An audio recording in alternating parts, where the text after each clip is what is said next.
This is a Beyond the Badge with Vincent Hill quick fix on Radio Influence. First, I want to talk about something that I think seriously is the most despicable, sickening thing I've ever seen on television from an individual who calls themselves an entertainer. And I'm talking about Kathy Griffin.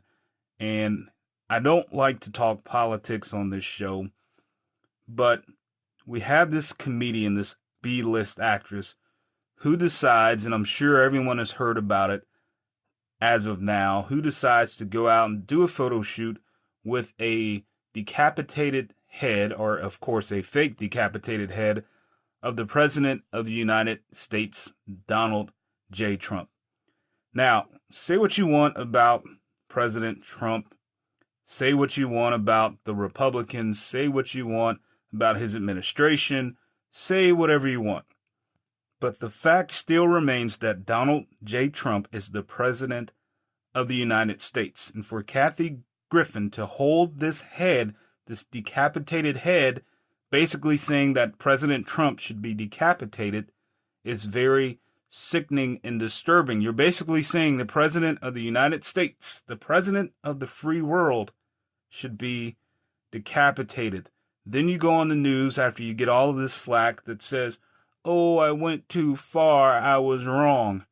And then a few days after that, you start having press conferences that old white men are destroying your career because of what you did with that photo shoot. Well, here I am, somewhat of an old black guy, and I'm telling you what you did was very disturbing and sickening, and it shouldn't have been done. And if you thought that was a joke, maybe you should have talked to your writers, your producers, or whoever talked you into this crap before you did it. But then again, you are the same person that at an award show, when you got an award a few years ago, told Jesus to suck it, and Jesus had nothing to do with you getting this award.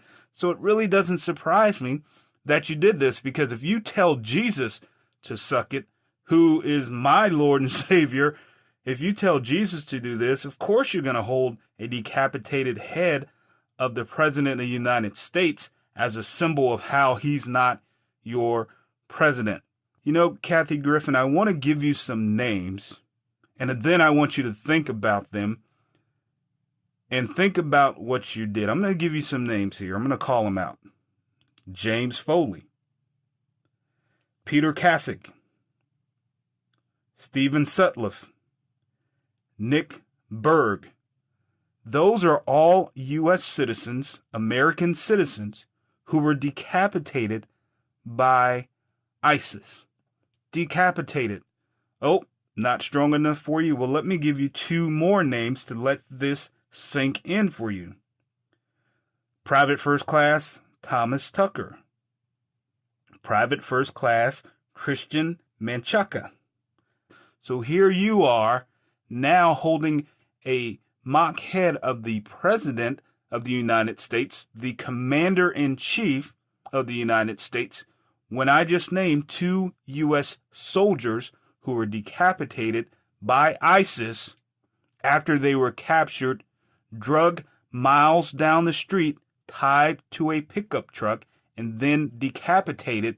But for some reason, your sick mind thought it was okay for you to hold a mock decapitated head of the President of the United States. Beyond the Badge with Vincent Hill can be found on iTunes, Stitcher, and RadioInfluence.com.